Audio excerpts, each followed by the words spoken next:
Mesopotamia, جسے اکثر تہذیبوں کا گہوارہ کہا جاتا ہے، یہ تہذیب دریائے دجلہ اور فرات کے درمیان واقع تھی، جو آج کل کا عراق ہے۔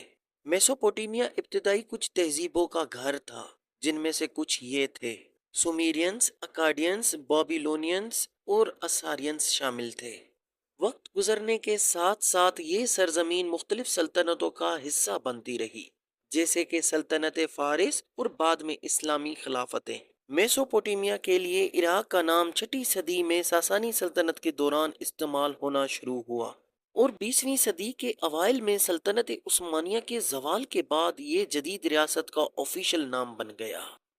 انڈس ویلی، وادی سندھ کی تہذیب دنیا کی ابتدائی شہری ثقافتوں میں سے ایک تھی، جو تقریباً 2600 سے 1900 قبل مسیح کے آس پاس پاکستان اور شمالی مغربی ہندوستان میں پروان چڑھی۔ موہنجو داڑو اور ہڑپا جیسے اپنی ترقی یافتہ شہروں کے لیے مشہور فن و تعمیر اور سماجی تنظیم کی ابتدائی مثالیں تیار کیں۔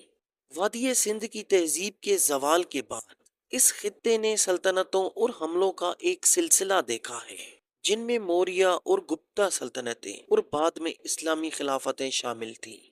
1947 میں ہندوستان میں برطانوی راج کے خاتمے کے بعد یہ خطہ پاکستان کی آزاد ریاست بن گیا۔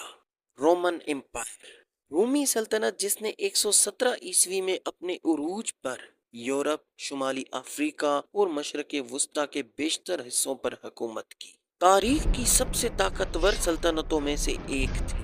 روم کا شہر اس سلطنت کا مرکز تھا، جس نے قانون، حکومت، فن و تعمیر اور زبان پر لازوال میراث چھوڑی ہے۔ 476 عیسوی میں مغربی رومی سلطنت کے زوال کے بعد یہ خطہ مختلف سلطنتوں اور ریاستوں میں بٹ گیا۔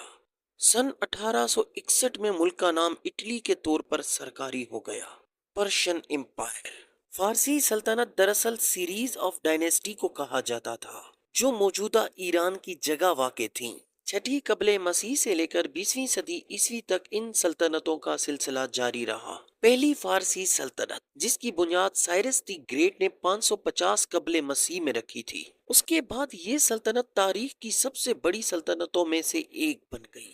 آئرن ایج کا یہ خاندان، جسے کبھی کبھی اکیمڈ امپائر کے نام سے بھی جانا جاتا تھا، سکندر اعظم کے گزرنے سے پہلے 200 سال سے زیادہ عرصے تک ثقافت، مذہب، سائنس، آرٹ اور ٹیکنالوجی کا عالمی مرکز تھا۔